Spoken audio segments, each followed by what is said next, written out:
अच्छा जी। और दूसरा पार्ट जो मैंने आपको एक में बता दिया कॉन्डम के इस्तेमाल तक, उसके बाद जो उनकी काविशें हैं हम उसकी तरफ चलते हैं कि किस तरह मुक्ति बानी ने और इंडिया ने ट्रेनिंग दी इन सबको, और उसके बाद जो है ये सारी सूरत हाल आपके सामने है कि बांग्लादेश अलहदा हुआ। अच्छा, आरती मुखर्जी का नगमा कोड बनाना। अब ये इंडिया की जो इन्वॉल्वमेंट है, ये मैं आपको पहले भी बताया कि बीबीसी की रिपोर्ट है, कोई मैं ज़ाती चीज़ नहीं पढ़ रहा हूँ या किसी हमारे इस मौजूदा पाकिस्तान के राइटर की लिखी हुई तासुब पसंदाना जो है ना वो तहरीर नहीं पढ़ रहा।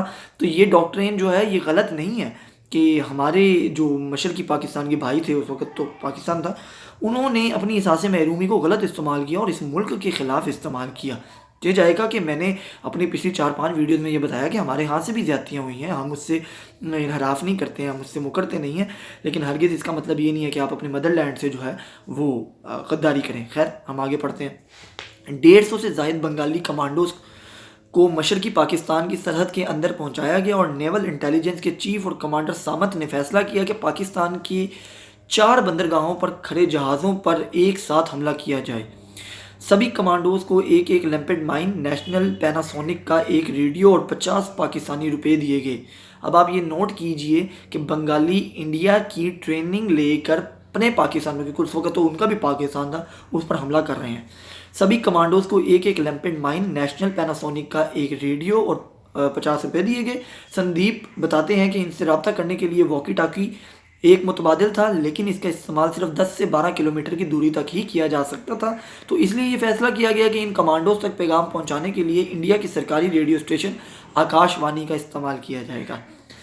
दूसरी जंग अजीम में भी इसी तरह की खुफिया पैगाम भेजने के लिए दोनों जानिब से रेडियो का इस्तेमाल किया गया था।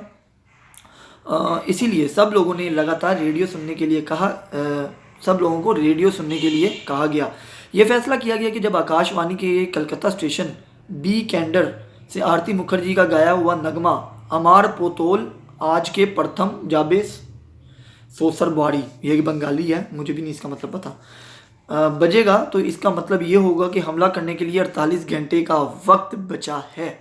अच्छा, मैं इसके ऊपर ना थोड़ा सा अपना मेरा ख्याल है कि ये तो फैक्ट्स हैं जो हम बयान कर रहे हैं। इंडिया की इन्वॉल्वमेंट भी थी, बंगालियों की जो है वो गद्दारी भी थी, मुजीबुर रहमान का मामलात भी थे, हमारी एहसास महरूमी वाले मतलब हमारी जो है वो हकूक़ ना देने वाले मामलात भी थे। मगर मैं ये कहता हूँ, मेरी ज़ाती राय, जिसके बाद मेरा ख्याल है कि लोग कह देते हैं कि आप जनाब मुल्क के ख़िलाफ़ बात करें, या मेरे जैसे बहुत से लोग भी हैं, हम ये कहते हैं कि ये रोना रोने की बजाय ना, फैक्ट्स तो हैं, आप दुनिया के सामने लेके आए, हम पढ़ रहे हैं, हम लोगों को बताएंगे कि ये है, लेकिन ये रोना रोने की बजाय कि जी फ़लाँ की वजह से हुआ, फ़लाँ की वजह से हुआ, अगर एज आ इंडियन बैठ के अगर कोई सोचे तो ये तो उनकी कामयाबी है कि उन्होंने प्रॉक्सी वॉर जीती है। अगर आप भी प्रॉक्सी वॉर कोई करेंगे, इंडिया में करें, आप बांग्लादेश में करें, अफ़गानिस्तान में करें, या कहीं भी करें, तो हम अपनी आर्मी के साथ खड़े हैं, बिल्कुल खड़े हैं। हमारी आर्मी जिस जगह पे खड़ी होगी हम उसके साथ खड़े होंगे। बट बातों के बजाय अगर हम काम की तरफ तवज्जो दें, ये इंटेलिजेंस का काम होता है, और इंटेलिजेंस हमारी माशाल्लाह दुनिया उसको मानती है। अगर फॉर एग्जांपल मैं एक एग्जांपल देता हूँ, नंबर 1 आप उसको नहीं भी कहते, तो दुनिया की टॉप इंटेलिजेंस एजेंसीज में हमारी एजेंसी आती है और बेहतरीन काम करती है। तो हमें बजाय इसके कि जब कोई इस तरह की बात करे तो आप कहें कि जी देखें वो फलाने की वजह से हुआ था, इंडिया की वजह से हुआ था, हम उसका रिएक्शन क्यों नहीं दिखाते हैं? हम भी इस तरह की कोई चीज़ करें और हम अपनी पाक फौज और इंटेलिजेंस के साथ खड़े होंगे। तो मेरा ख्याल है कि काम पे तवज्जो देनी चाहिए। अच्छा, टोयोटा पिक एंड ड्रॉप का